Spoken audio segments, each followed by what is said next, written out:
Pemirsa, dalam rangka menyemarakkan bulan suci Ramadan, warga Kampung Baru, Kecamatan Meraksa, Kota Banda Aceh, kembali menggelar acara buka puasa bersama.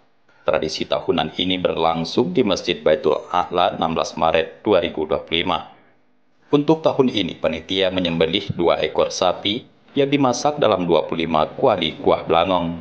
Masakan khas Aceh yang selalu menjadi sajian utama dalam kenduri Ramadan. Menjelang sore, panitia membagikan kuah belangong kepada seluruh warga Kampung Baru, sementara 5 kuali disiapkan untuk buka puasa bersama di masjid.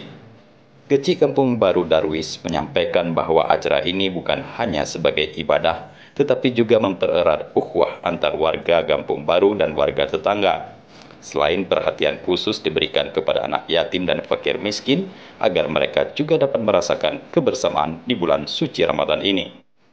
Dengan semangat kebersamaan dan nilai gotong royong, tradisi buka puasa bersama di Kampung Baru diharapkan terus berlanjut memperkuat silaturahmi dan kepedulian sosial di tengah masyarakat.